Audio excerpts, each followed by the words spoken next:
Hey guys, tonight we wander into corridors where lanterns glow like fireflies caught in amber, their light folding around us in gentle waves. The hush is so deep it feels heavier than stone, as though each breath has to ask permission to exist. This is no ordinary night in the Tang Dynasty.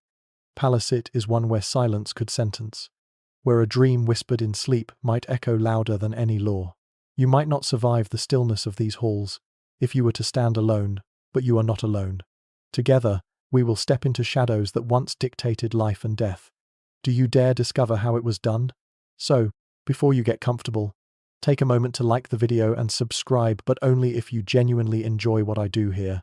And since we're sharing this journey, I'd love for you to tell me in the comments where you are listening from and what time the night has found you. Imagine a quiet constellation of lanterns stretching across cities and time zones, glowing together. Now, dim the lights. Maybe turn on a fan for that soft background hum, and let's ease into tonight's journey together. The palace at night breathes in layers, lacquered pillars cold to the touch, sandalwood smoke curling lazily, and the distant roll of a night drum that beats in sync with your heart.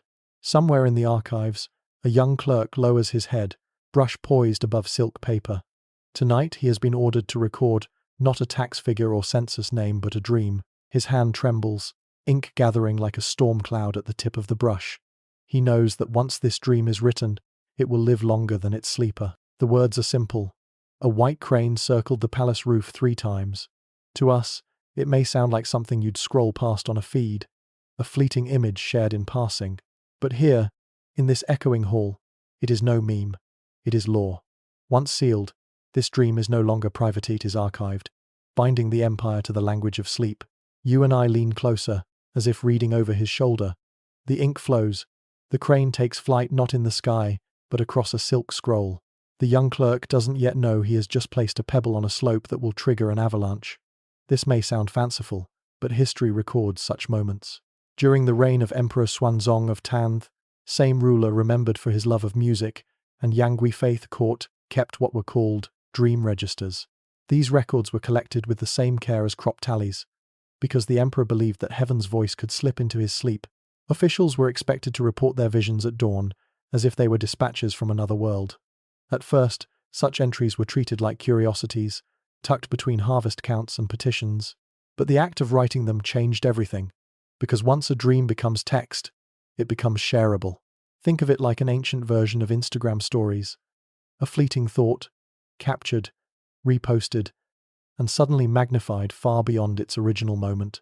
What one person murmurs in sleep can now reach the emperor's ear, repeated, reshaped, reinterpreted, until it carries the weight of bronze. And as more dreams were collected, the palace itself began to change. Herbalists knotted red string charms, astrologers charted stars, priests whispered about omens. For them, to doubt a dream was to doubt heaven's voice. Loyalty was measured not just in deeds but in belief. Meanwhile, in shadowed corners, older scribes murmured that dreams belong to poets, not judges. They said it quietly, as though the very air might betray them, but their caution faded beneath the rustle of silk scrolls multiplying like vines. Picture drawers filling with dream records, on the river flowing backwards, on the star that fell into the well, on the fire above the western gate. They look like fragments of poems, delicate, harmless, but to those with ambition, they are daggers wrapped in silk. The young clerk doesn't see daggers yet. He only feels the weight of his brush as he seals another entry. Walking home, lantern swaying in the night breeze, he glimpses his reflection flickering in a courtyard, well appearing, dissolving, appearing again. He wonders, could a life too flicker this way, depending not on one's deeds but on whose dream is told? And here, a soft foreshadow. What begins with cranes and rivers will one day place ministers on trial, condemn them, erase them without evidence, only vision. It may sound unbelievable now, but wait, the reveal will come. We stand with him in that hush. The ink dries, the first dream is accepted into history, and though no one yet sees the full shape, the empire is already tilting toward shadows. And yet, behind the stillness, something gentle is beginning to shift. The ink of that first dream has barely dried when new visions begin to arrive.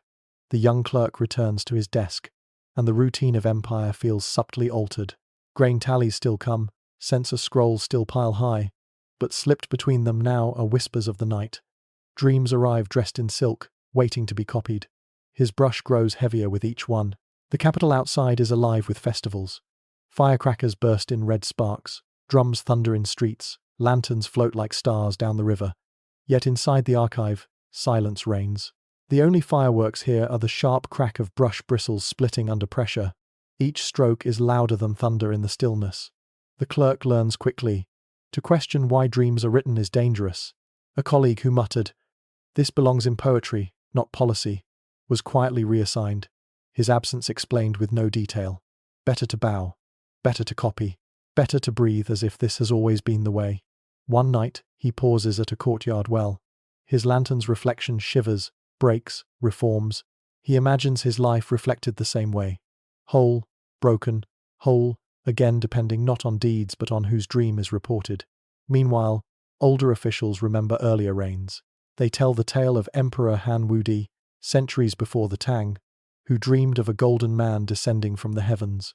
Wudi took it as a sign to send envoys west, opening the Silk Road.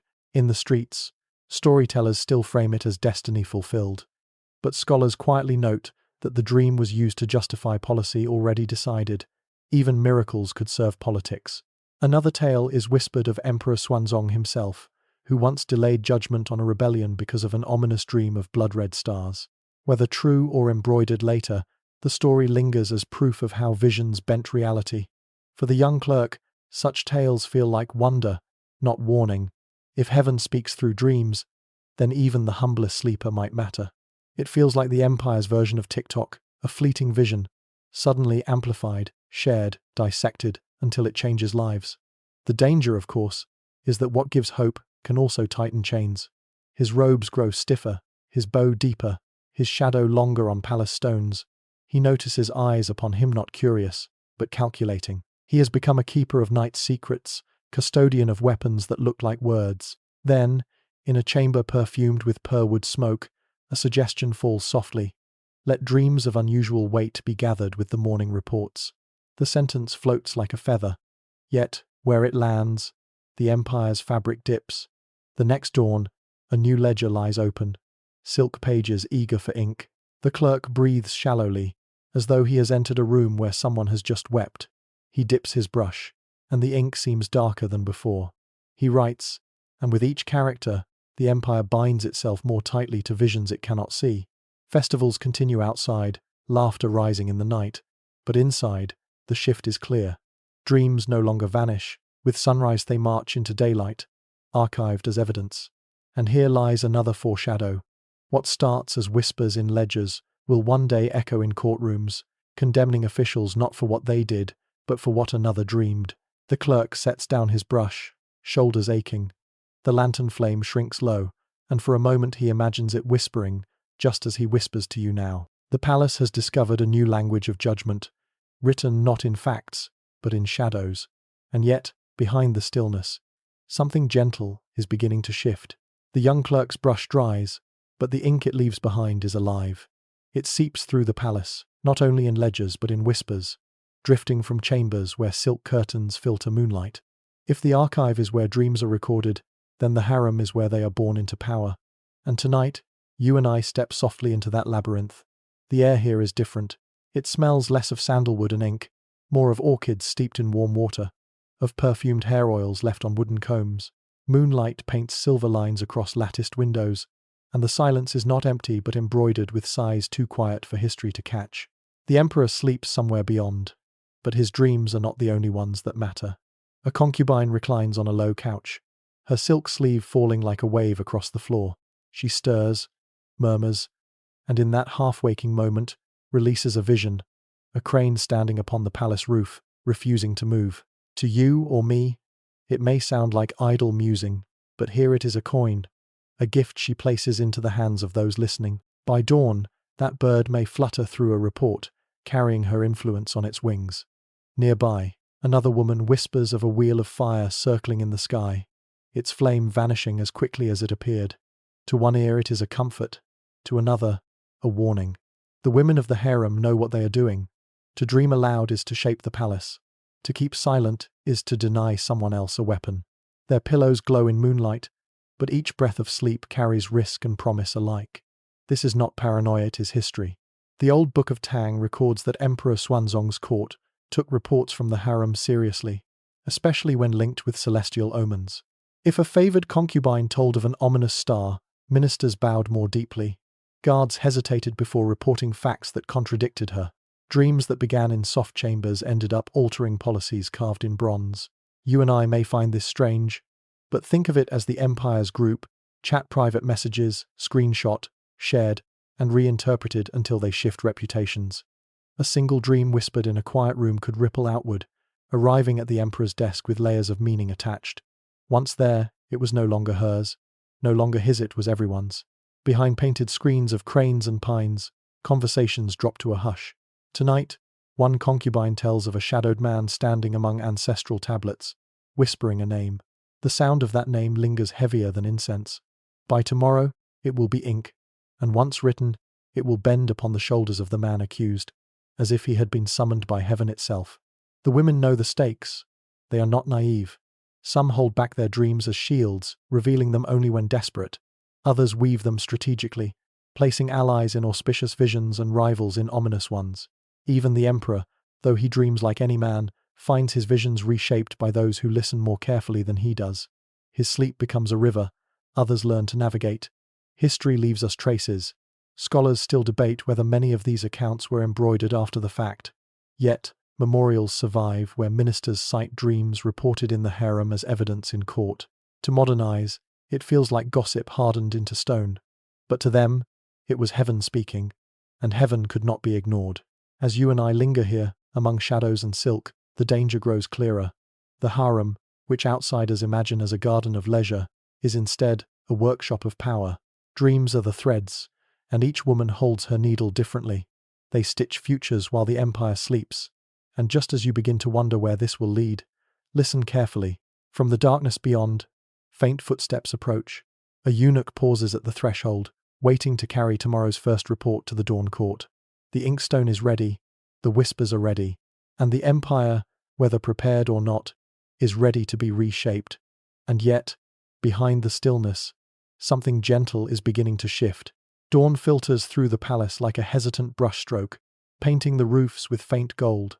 The court assembles in its measured rhythm, robes rustling, jade pendants clinking, ministers bowing in waves. Normally, these mornings are for harvest accounts, flood control, and edicts of tax relief. But today, a different scroll lies ready. The young clerk stands to the side, holding a report unlike the others. Within its silk folds is a dream whispered in the harem hours before. A shadowed man among ancestral tablets, a name spoken in the hush. He bows deeply as he offers it forward, and the hall holds its breath. The accused official is already present. His hands tighten in his sleeves, his face drained of color. He has served decades, weathering storms, drafting maps, settling disputes. Yet how does one defend against sleep? No record of his ledgers, no testimony of his loyalty, can erase what another has claimed to see with closed eyes. The emperor sits above it all, his expression lacquered smooth. He does not need to raise his voice. His stillness is enough. A counselor clears his throat. To ignore heaven's signs is negligence. Another bows lower, repeating the same. The court murmurs in agreement, not loudly, but with the softness of snow accumulating light. Inexorable, crushing. The official kneels until his forehead touches the cold stone. He recalls long nights spent poring over famine reports, sleepless vigils during storms. He pleads loyalty, but the hall listens only to silence, and silence has already chosen its side. Ink dries on the scroll, sealing a verdict. A life folds away, like a pressed leaf between pages. Outside, sparrows settle on the eaves, indifferent. Inside, a man's name is struck from the rolls, not by sword or law, but by dream. And this is not fiction. Tang annals preserve entries where ministers were accused by visions recited in court, their careers undone without tangible crime. For the court, such accounts were not rumor, they were considered heaven's dispatch. Imagine, if you will, an ancient version of a viral post. One moment, a dream is private. The next, it is retold, repeated, and suddenly carries the weight of truth. Once it reaches the emperor's attention, no one dares unlike it. No one dares scroll past. Silence itself becomes a scent. And in this silence, ambition finds a new dialect. Courtiers begin to understand. If a man can be condemned by a dream, then dreams can be crafted to condemn. Rivalries sharpen, not with blades, but with visions. A word murmured in the right chamber becomes sharper than steel at dawn. The young clerk copies it all. His brush steady, though his pulse is not. He begins to see the pattern. Dreams are no longer curiosities.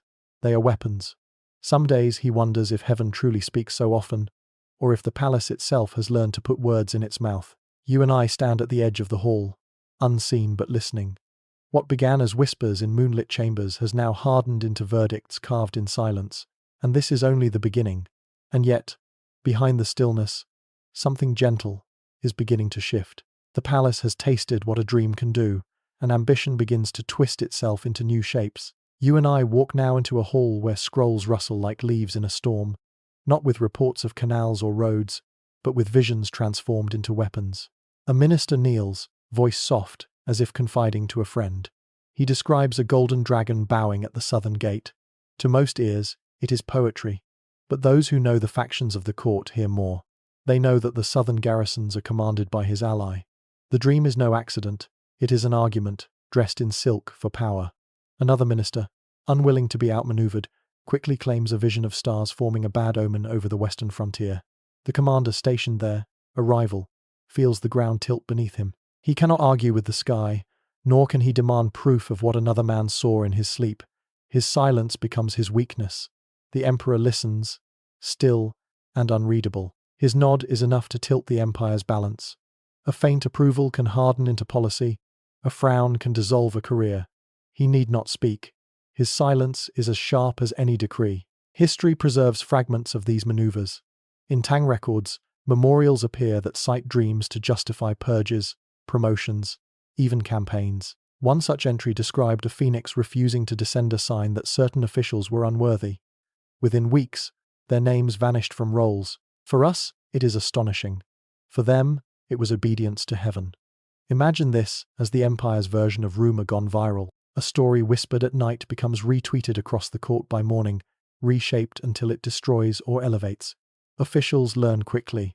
Loyalty is no longer measured by deeds alone, but by the dreams spoken on their behalf. The young clerk watches it unfold, brush in hand, recording the words as though they were facts carved into stone.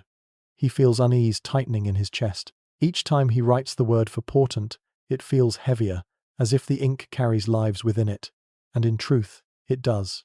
Ambition flourishes in this new language. Some courtiers study old texts of omens, memorizing the shapes of comets and the cries of cranes, ready to weave them into their stories. Others bribe harem attendants to insert their names into auspicious visions. Still others rehearse their dreams before dawn, practicing until their lies sound like heaven's voice. The emperor, whether he believes or merely enjoys the obedience, allows it to swell. Ministers bow lower, careful with every word, for they have seen how swiftly a dream can undo decades of labor. Fear coils around them like invisible chains, binding them more tightly than iron ever could. You and I can almost hear it, the shift of ambition from battlefield to bedchamber, from law to lullaby. No sword is drawn, yet reputations fall. No armies march, yet power changes hands. The weapon is soft, but no less deadly. And here lies our next foreshadow. The palace may glitter with rituals and omens, but outside, rivers still break their banks, fields still hunger for water. What happens when dreams command more attention than grain? The young clerk copies another entry, his hand steady, his spirit not. The ink dries, and another fate is sealed. And yet, behind the stillness, something gentle is beginning to shift. By now the palace breathes a different air. You and I step beneath painted beams where dragons coil, and the brightness feels almost theatrical. Lanterns set higher, bronze burners polished until they hold tiny suns. It is the season when the court has perfected its new language, the language of night. Astrologers arrive with star maps brushed in powdered gold. Ritual specialists file in with silk cords and jade tablets. Musicians tune modes said to echo the will of heaven. If a state could dress itself in symbols, this one has chosen the finest robe. At the astronomical office, sleepless officials rinse their eyes in cold water and draw the heavens line by line. Eclipses are circled in vermilion. Comets are annotated with tails like wild brushstrokes. In every dynasty, an eclipse was a reproach to rulers, and Tang is no different. When the moon bites into the sun, music halts, executions pause. The emperor issues a self-admonition edict.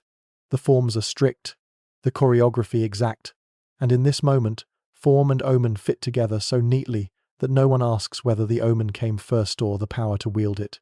Inside the great hall, the emperor is quiet, and his quiet is contagious. Ministers, trained now in the grammar of visions, speak without ever raising a voice. Last night, a river flowed backward in my sight. A phoenix circled but would not descend. A white vapor crossed the dipper. Each phrase lands like a chess piece on a crowded board, not because the board is empty of facts, but because facts have been pushed to the edge. You may feel the allure. This is a court with perfect story sense. Every debate has a symbol, every policy a sign. It's like watching a feed that has learned exactly what to serve each omen more clickable than the last. Within a few breaths, the hall forgets that a petition about dike repairs is waiting, that a canal report needs funds, that a famine memorial lies unopened. The algorithm of attention has shifted. Omens rise to the top, grain sinks below the fold. The young clerk stands at his post with a basket of fresh silk. His task is simple. Receive, record, seal. But simple is not the same as harmless. He watches as a new dream is offered a turtle with a cracked shell floating ashore, proof that the northern frontier will break unless a certain commander already unpopular is replaced. The emperor does not speak. A counselor notes the evidence, and a replacement list begins to form. History shows us the scaffolding behind these scenes. Tang rulers, like those before and after, maintained almanacs, fasted before sacrifices, answered eclipses with ritual humility. None of this is theatrical noise. It is the way belief and governance were braided. Yet here, at the height of night law, the braid tightens into a rope. Ministers who once argued over grain now argue over birds. Those who spoke of river dredging now pass the direction of a crane's cry. Outside, the empire keeps its own kind of time. The Grand Canal waits for dredging. A county granary counts sacks that never arrive. A dike along the Yellow River sags where it should stand like a straight spine. Farmers kneel in dry fields and clap at the sky. But rain does not clap back. Dreams don't fill bellies. Soldiers mutter on their rounds. And they don't stop arrows. The words are spoken softly, but softness travels through markets, over ferry decks, into tea houses where storytellers make a living from the same omens that exhaust the clerks. In the palace, the theatre grows more splendid. The music bureau performs an austere mode to mirror an ominous star. Candles are snuffed, then relit in patterns meant to appease unseen winds. A phoenix is embroidered onto a new court banner, its eye left blank until an auspicious night, when the last stitch is made with a needle dipped in dew. It is moving, in its way beautiful even. You and I would be swept by the pageant if we did not know how much paper lies unreviewed in the clerks' baskets. The emperor's gaze remains unreadable. Perhaps he believes, perhaps he enjoys the obedience that belief creates. Perhaps both are true, and the difference no longer matters. His stillness has become the axis around which the entire spectacle turns. A nod becomes policy. A pause becomes law. He doesn't have to threaten. When courtiers compete to present the brightest sign, the throne grows brighter by reflection. And yet, cracks show if you look closely. A junior minister proposes grain relief for a drought-struck prefecture and is told to wait. An astrologer is finishing a report on a pale halo around the moon. A general asks for mules and salt for winter barracks and is told that the phoenix banner must be completed first. None of this is malicious in intention. It is simply the unintended gravity of attention. Where eyes go, the state follows. The young clerk begins to mark his own margins. He is not supposed to, but on one copy of a dream he draws a tiny dot beside the word portent. Another dot appears the next day, and another the next. Weeks later he will look back and see a constellation of dots clustering like a bruise. The story of a season when visions outnumbered facts. He feels a private shame, as if he himself were turning breath into shackles. A rumor reaches him. A prefect who questioned a popular omen has been transferred to a distant post. The clerk copies the notification and winces at his own neat calligraphy, the way each character behaves as if nothing were wrong. He has come to understand the new etiquette. You do not say a dream is untrue. You say it is awaiting interpretation. You do not call an accusation baseless. You call it in need of rights. Language lays down velvet over stone. People trip anyway. Even so, not all is cynicism. For many in the hall, these rights are sincere. They whistle to a cosmos they fully expect to answer. And sincerity is powerful fuel. It can carry a state a long distance before the tank runs dry. The problem, you and I can see, is that distance is not direction. You may travel beautifully and end in the wrong field. One night, the astronomical office reports a faint, ragged tail in the western sky. The room inhales. By dawn a memorial arrives. The frontier is imperiled. Heaven warns of disorder. A rival commander's name is folded carefully into the paragraph like a thorn stitched into lace. Another memorial follows, claiming that the same sign promises renewal if only a reform led by the memorial's author is approved. The sky has become a comment thread. Everyone is sure it agrees with them. The emperor listens. The clerk copies. The city lowers its lamps to save oil. Somewhere along a canal, a barge sits stuck in a narrow channel, cargo spoiling. Somewhere upriver, a farmer pawns a cooking pot for seed that will never sprout. And in the hall, a new dream is spoken, perfect in its symbols, irresistible in its timing. We stand together at the doorway and feel how dazzling this moment is and how thin. As lanterns blaze and ritual crescendos, the floor beneath seems to whisper. It sounds like water under a cracked dike, patient and sure. Beauty is still beauty. But beauty can be brittle. And yet, behind the stillness, something gentle is beginning to shift. The palace no longer glitters quite as brightly. You and I step into a hall where candles burn lower, their wax pooling unevenly, and scrolls pile in corners like driftwood. The rituals of night law continue, but they have begun to feel tired, as though even heaven itself has grown weary of constant messages. The first signs of strain arrive from the provinces. A governor petitions for aid during a drought. Fields cracked, wells dry, families carrying jars across dusty miles. Yet his memorial lies unopened for days, while the court debates a dream of a white horse seen in the harem. The horse is said to be an omen of loyalty or of treachery. The ministers argue until their voices fray, and meanwhile the fields wither further. In markets, murmurs grow sharper. Why should taxes rise when they argue over visions? Merchants ask over cups of weak tea. Soldiers stationed nearby add their own mutters. Dreams don't stop arrows. Farmers bow their heads and repeat it more softly. Dreams don't fill bellies. The words are not shouted, but like smoke they seep everywhere, slipping under doors, lingering in rafters. Inside the palace, rivalries grow poisonous. Ministers who once wielded dreams against enemies now find themselves trapped in the same snare. A man who prospered by accusing rivals in visions becomes the subject of another's dream, and suddenly his allies vanish. He walks the hallways more slowly, his robes heavier, his petitions unread. Fear, once the glue of obedience, begins to rot into distrust. The young clerk, still steady with his brush, notices a change in tone. Where once his characters recorded awe phoenixes, rivers flowing backward, stars blazing red, they now record fatigue. Clerks sigh as they copy the same images again and again. One whispers to another, "These pages weigh nothing, yet they crush us." He dips his brush in silence, but marks another faint dot in the margin, his secret constellation of disquiet. History shows us this erosion clearly. The Tang annals record years when famine swelled, yet the court's focus bent toward omens. Rebellions simmered in provinces while astrologers mapped halos around the moon. Even within the court, younger officials began to murmur that perhaps it was time to return to ledgers and fields. Their elders hushed them, warning that silence was safer. But silence no longer felt safe. It felt complicit. In one tea house, a scholar dares to read a private essay. Dreams belong to poets, not to judges. His words ripple among listeners, sparking cautious nods. A general mutters in another quarter, "Heaven may send signs, but heaven does not march troops." Even here, seeds of resistance are sown, though lightly, as if afraid to take root too quickly. The emperor himself must sense it. His expression never changes, but his silence carries a different weight now. It is not authority, it is uncertainty. Yet to admit doubt would unravel years of ritual, so he continues to listen, continues to nod, even as the floor beneath him trembles. Outside, lamps in the city flicker, some already extinguished for lack of oil. The river carries barges slowed by silt, their cargo spoiling. Bandits grow bolder on the roads, whispering that heaven has abandoned the capital. The empire does not collapse with thunder, it erodes with silence.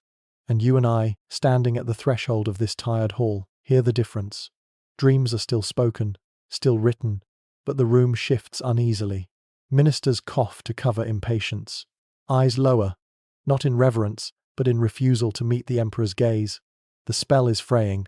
The clerk dips his brush again, his hand steady, but he knows the ink now records not wonder, not awe, but the fatigue of a state bent beneath its own shadows.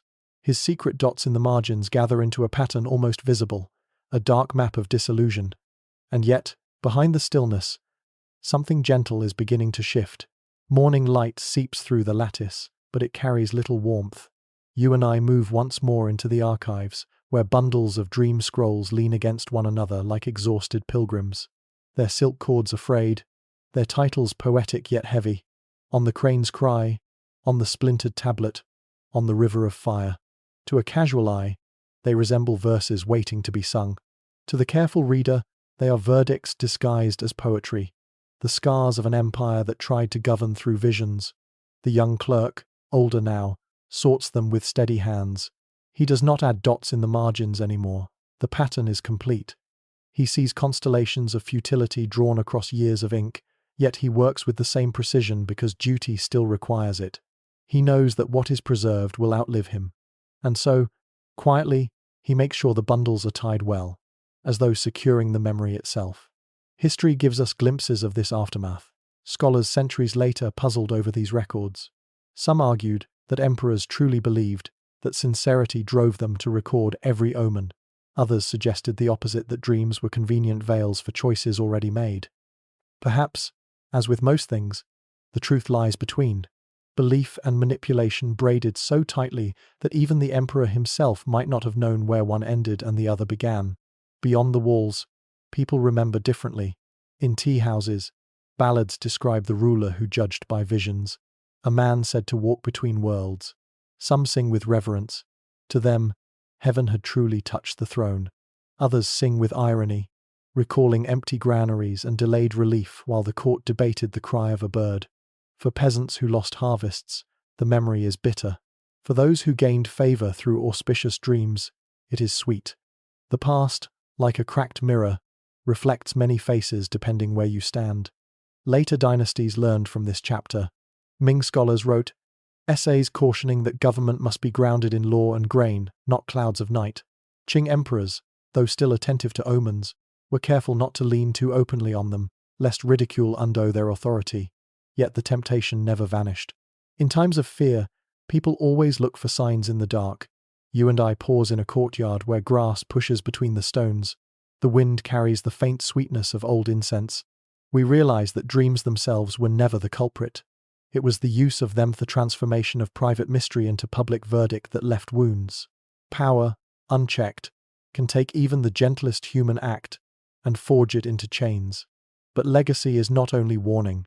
In some corners, the idea that heaven might speak through dreams gave hope to the powerless, a belief that their small visions mattered in a vast empire. For others, it hardened into fear. Both truths coexist, layered like washes of ink on silk. The clerk, at last, sets aside his brush. He listens to the night drum outside the walls. Its beat the same rhythm that has always marked time, steady, impartial, unburdened by omens. He breathes, and so do we. Now, as our journey closes, reflect on what we have walked through. Halls where truth and superstition blurred, where silence could condemn, where sleep itself was a trial. When you think of power, do you imagine fear or perhaps silence? Do you imagine words shouted, or the kind of hush in which even dreams can become dangerous? Lanterns flicker in the corridor, one by one fading. The story softens into mist. May it cradle you into rest rather than alarm. For history, when told this way, is meant not to startle, but to ease. And yet, behind the stillness, something gentle is beginning to shift. You've traveled far tonight, across centuries, into the hush of Tang corridors where even a breath from sleep could tilt the fate of an empire. Let's step back now, slowly, as though leaving a dream ourselves. The lanterns are fewer, the air cooler, the echoes softer. Take a moment to notice your own breathing, just as the night drum marked each hour in the palace. Let your breath mark this moment, steady, calm, unhurried. Think of the clerk, of the ministers, of the women behind silk screens. Their anxieties were sharp, their fears pressing. But for you here, those worries are only shadows on a distant wall. They cannot touch you. Instead, take what is gentle. The image of cranes against the moon, the sound of water rippling in a courtyard well, the faint sweetness of orchid in the air. Let those details settle into you the way ash settles after incense. Slowly, quietly, until all is still again. History leaves us many questions, but you do not need to answer them tonight. You need only let them drift, like leaves down a canal, carried away by water that knows its own path. So, close your eyes when you are ready. Let the last of the lantern glow fold around you like a quilt. May your own dreams be gentle, carrying you where you wish to go and never into chains.